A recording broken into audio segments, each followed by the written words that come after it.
प्रतियोगी छात्रों जो सफल प्रतियोगी छात्र हैं उनसे बातचीत के क्रम में आज हैं आकृति पाठक जी के पास। आकृति पाठक जी भी पहले 3-4 नौकरी 2 नौकरी कर चुकी हैं और इस समय इन्होंने चौथी नौकरी ज्वाइन किया है। ऑडिटर पद पर कार्यरत हैं। सीजीएल एसएससी सीजीएल की तैयारी आप कर रही हैं। आपका फाइनल सिलेक्शन ऑडिटर पे हुआ है, आगे भी अभी तैयारी कर रही हैं। अब इनसे जानना चाहेंगे कि आगे इनकी एम क्या है। मेरा सिर्फ मकसद ये है कि अन्य छात्रों को प्रेरणा मिल सके, इनसे एक मोटिवेशन मिल सके। अब मैं इस समय हूँ आकृति पाठक जी के पास। बेटा, सबसे पहले कंग्रेचुलेशन, ढेर सारी शुभकामनाएं आपको। क्या कहना चाहेंगी आप? थैंक यू, बहुत बहुत धन्यवाद। हाँ बेटा, ये बताओ कि आप एसएससी सीजीएल की तैयारी कर रही हैं। एसएससी सीजीएल तैयारी आप अभी भी आपको ऑडिटर पे आप नियुक्त हो चुकी हैं, लेकिन आगे आप तैयारी कर रही हैं। आगे किसकी तैयारी आप कर रही हैं? आगे तो मुझे सिविल के प्रिपरेशन करनी है, यूपीपीएससी की। अच्छा। आपने शुरू में ही सिविल क्यों नहीं चूज़ किया? शुरू में मतलब इतना ज़्यादा वो जीएस में इंटरेस्ट नहीं था, लेकिन अभी एसएससी सीजीएल की तैयारी के दौरान मुझे जीएस में भी इंटरेस्ट आ गया, तो मुझे लगा कि एक अच्छी जॉब लेनी है तो यूपीपीएससी ही एक अच्छा ऑप्शन है। ये बताइए, आपकी भी एक श्रृंखला रही है, कौन कौन सी नौकरी आपने किया है और आप इस समय क्या ज्वाइन किए हैं? सबसे पहले तो मैंने तैयारी शुरू की थी, तो मुझे उतना आइडिया नहीं था एसएससी की जॉब्स का, तो मैंने एमटीएस का फॉर्म डाल दिया था। उसी में मेरा पहला फाइनल सिलेक्शन हो गया था विदिन 6 मंथ की तैयारी से। तो उसको मैंने ज्वाइन नहीं किया क्योंकि उसकी पे ग्रेड उतनी अच्छी थी नहीं। फिर उसके बाद मैंने स्टेट का पहला एग्ज़ाम दिया था हाई कोर्ट क्लर्क का, उसमें मेरा हो गया था, तो उसको मैंने ज्वाइन किया था नवंबर 2019 में। उसके बाद भी मैं सीजीएल की तैयारी करती रही। फिर मेरा सीजीएल में फाइनल सिलेक्शन हो गया, लेकिन उसकी ज्वाइनिंग होते होते काफ़ी टाइम लग रहा था, तो उस बीच में मैंने 1-2 एग्ज़ाम और दिए, उसमें भी फाइनल हो गया था। जैसे एसएससी सीएचएसएल 2018 में, उसमें पोस्टल असिस्टेंट मिला मुझे, और फिर एक यूपी ट्रिपल एससी का जूनियर असिस्टेंट था, उसमें हो गया, लेकिन उसका मैंने वेरिफिकेशन नहीं करवाया। तो सबसे पहले इसी की ज्वाइनिंग हो गई एसएससी सीजीएल की नवंबर 2021 में, तो इसे मैंने ज्वाइन कर लिया। फिर इसके बाद मेरा सीएचएसएल का ज्वाइनिंग लेटर आया, तो उसको मैंने नहीं किया क्योंकि ये मतलब होम डिस्ट्रिक्ट मिल गया और अच्छी जॉब है उससे, तो इसलिए मैंने इसे ही चुना। नहीं, ग्रेजुएशन आपने आर्ट से किया था कि साइंस से किया था? ग्रेजुएशन मेरा फिजिक्स केमिस्ट्री मैथ्स से हुआ है। ये बताओ बेटा, फिजिक्स केमिस्ट्री मैथ्स से आपने किया है, तो आपकी पहले से ही आपकी एसएससी के लिए आप प्रिपेयर थी क्योंकि आपके सब्जेक्ट साइंस ग्रुप के हैं?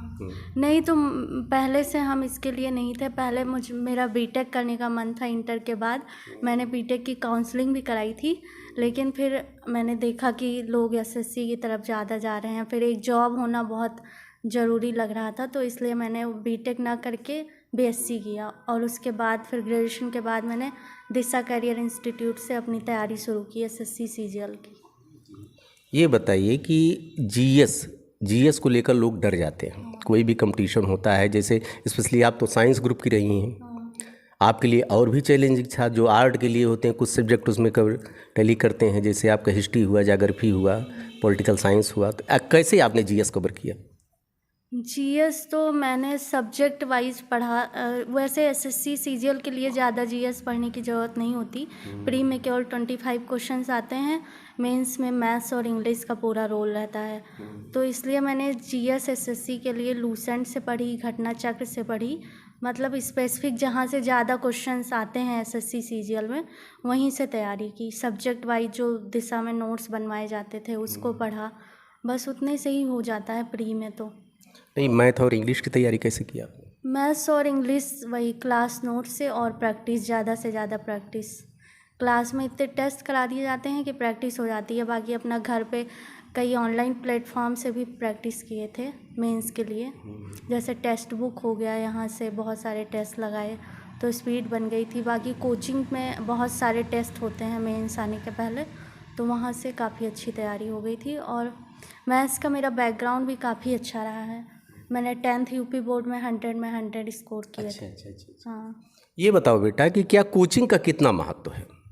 कोचिंग का ये आजकल ये है कि थोड़ा सा गाइडेंस कोचिंग से मिल जाता है और प्लस सिलेबस पता चल जाता है कि हमें क्या क्या पढ़ना है।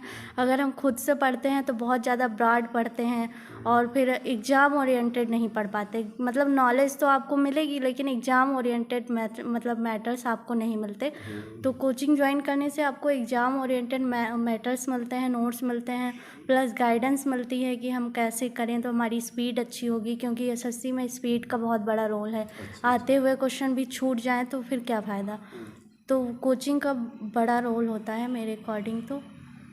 अच्छा, आपके मतलब कोचिंग का बड़ा रोल, लेकिन बहुत से ऐसी पुअर कंडीशन है बच्चों की, गरीब हैं, कोचिंग की फ़ीस नहीं दे सकते हैं, तो उनके लिए आप क्या कहना चाहेंगी? तो मतलब कोचिंग की फ़ीस नहीं दे सकते तो आजकल हमें लगता है नेट तो हर घर में पहुंच गया है। तो यूट्यूब पे फ्री में बहुत सारी क्लासेस चलती हैं। जैसे अभिनय मैथ्स हैं, वो मैथ्स बहुत अच्छा पढ़ाते हैं, फ्री में पढ़ाते हैं। बहुत सारे ऐसे टीचर्स हैं जो फ्री में एसएससी के लिए पढ़ाते हैं।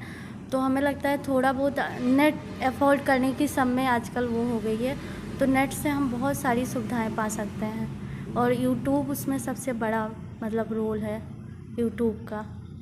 अच्छा बेटा, ये बताओ कि जैसे मीडियम, जैसे कुछ हिंदी मीडियम के बच्चे होते हैं, उनको बड़ा अपने अंदर हीन भावना होती है या उनको लगता है कि कंपटीशन में हमारे लिए थोड़ा दिक्कत होगी, ये क्या मीडियम का कितना असर होता है? मैंने तो शुरू से यूपी बोर्ड हिंदी मीडियम पढ़ाई करी है। तो मैं खुद ही एग्जाम्पल हूँ कि अगर मेहनत करे तो कोई भी सिलेक्शन ले सकते हैं। तो मीडियम का बहुत ज़्यादा रोल नहीं होता, लेकिन ये है कि जैसे एसएससी सीजीएल मेंस में 200 क्वेश्चन इंग्लिश के आते हैं, तो उसमें आपको थोड़ा बहुत मतलब उनसे आप थोड़ा सा कम रहेंगे पहले, लेकिन अगर आप मेहनत कर लेते हैं तो वो भी कवर हो जाता है। वो भी कॉम्प्रिहेंशन समझने में यूपी बोर्ड हिंदी मीडियम वालों को थोड़ा सा दिक्कत होती है, लेकिन अगर थोड़ा सा प्रैक्टिस किया जाए, मेहनत किया जाए तो वो भी कवर हो जाता है। तो मुझे लगता है मीडियम का कोई बहुत ज़्यादा फ़र्क नहीं पड़ता, बस मेहनत का वो होता है। ये बताओ बेटा कि जैसे आप कह रही हो कि हम सिविल की तैयारी करेंगे आगे, आप जैसे आपने ग्रेजुएशन किया, ग्रेजुएशन कब किया आपने? 2017 में ग्रेजुएशन किया, ये 2022 चल रहा है इस समय, 5 वर्ष हो गए। तो आपने ग्रेजुएशन के बाद तुरंत आप सिविल की तैयारी में क्यों नहीं आ गई? नहीं, तो मुझे ग्रेजुएशन के बाद तुरंत सिविल की तैयारी का मन ही नहीं था। मैं सीजीएल की तैयारी कर रही थी, फिर मैंने अपने कोचिंग में देखा कि सिविल बैच में कई बच्चे सिविल में गए, काफ़ी अच्छी पोजीशन पे गए। तो उनको देख के मुझे मोटिवेशन मिला कि अगर मैं भी ऑफिसर बनूं तो बहुत अच्छा रहेगा। तब मेरे दिमाग में आया कि मुझे भी सिविल की करनी चाहिए। पहले से मेरा कोई वैसा नहीं था कि मैं सिविल में जाऊँ। अच्छा, ये बताओ कि आप सिविल में जाना चाहती हैं, सिविल में जाना चाहती हैं तो आपने सब्जेक्ट अभी से चूज कर लिया होगा, पहले से माइंड में कब कर लिया? सब्जेक्ट कौन सा रहेगा आपका ऑप्शनल? अभी के हिसाब से तो मेरा सबसे ज़्यादा इंटरेस्ट पॉलिटिकल साइंस में है, तो मैंने वही चूज करने का सोचा है, political science. Political science choose करने के पहले कोई राज है आपका, क्यों पॉलिटिकल साइंस आप चूज करना चाहेंगे? जब मैं एसएससी सीजीएल के लिए जीएस पढ़ रही थी तो मुझे सबसे ज़्यादा इंटरेस्ट जो था वो पॉलिटिकल साइंस में था। मैं बहुत ज़्यादा ही उसको पढ़ती थी, इसीलिए मैंने अपनी कोर्ट की जॉब के दौरान पॉलिटिकल साइंस से साकेत से एमए भी किया। तो उसमें भी मुझे इंटरेस्ट आया है एमए करते समय भी, तो इसलिए मुझे लगा कि मुझे पॉलिटिकल साइंस सबसे अच्छा लगता है, तो मैं वही चूज करूँगी। अच्छा, आप पॉलिटिकल साइंस आपको अच्छा लगता है। ये बताइए कि आप एक लड़की हैं, लड़कियों के लिए बहुत मन में आप एक समाज में एक भ्रांति है, स्पेशली मैंने सुना अभी आपके पापा जी बता रहे थे यहाँ से 12 किलोमीटर कोचिंग दूर से गांव से आप कोचिंग करने जाती थी। आपने बहुत संघर्ष किया है अपनी लाइफ में। आप ये बताइए कि लड़कियों के लिए क्या करना चाहेंगी? मान लीजिए आप सिलेक्ट हो जाती हैं, आपको प्रशासन मिल जाता है, तो आप क्या करना चाहेंगी?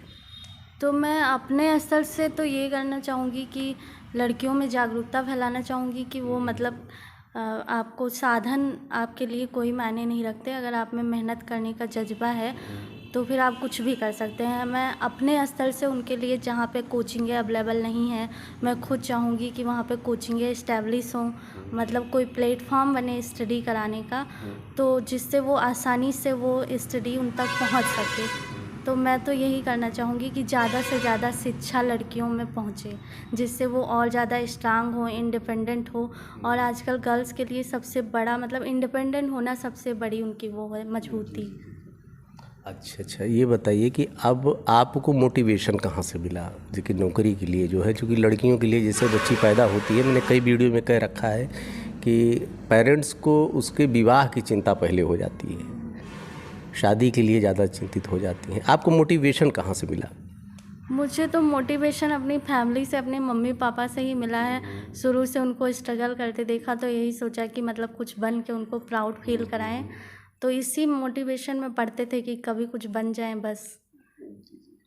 आगे आप मैसेज क्या देना चाहेंगे जो बच्चे अभी प्रतियोगिता परीक्षा की तैयारी कर रहे हैं, उनको क्या मैसेज देना चाहेंगे? मेरा यही मैसेज है कि आप मेहनत से पढ़ाई करिए, मेहनत के आगे कुछ भी नहीं है। मतलब अगर आप मेहनत करते हैं तो किसी न किसी दिन आपको सक्सेस ज़रूर मिलेगी। कभी कभी थोड़ा लेट हो जाता है, बच्चे थोड़ा मतलब वो लो फील करने लगते हैं कि अब मेरा नहीं हो पाएगा, लेकिन मैंने देखा है जिसने भी मेहनत किया, चाहे किसी को 2 साल में मिल गया, किसी को 3 साल में मिल गया, लेकिन सक्सेस मिलती ज़रूर है। तो पेशेंस रखें, मेहनत करना ना छोड़ें, कंटिन्यूसली एफर्ट करते रहें अपने एम के पीछे। ओके बेटा, धन्यवाद। आपके पापा जी बैठे हैं, धन्यवाद बेटा। आपके पिताजी भी बैठे हैं और आप निरंतर प्रगति के पथ पर अग्रसर हो जाएं, मेरी शुभकामना है। पापा जी आपके बैठे, पापा जी एक जवान हैं, एक डिफेंस से जुड़े हैं, कैसी पेरेंटिंग आपने की?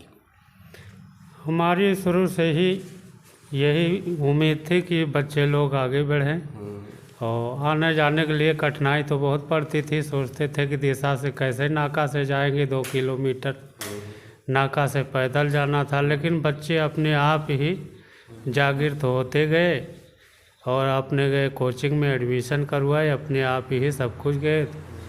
तो पैसे की प्रबंध तो हमको करना ही था, तो पैसे के प्रबंध थोड़ा थोड़ा हम करते रहे, बच्चे आगे बढ़ते रहे।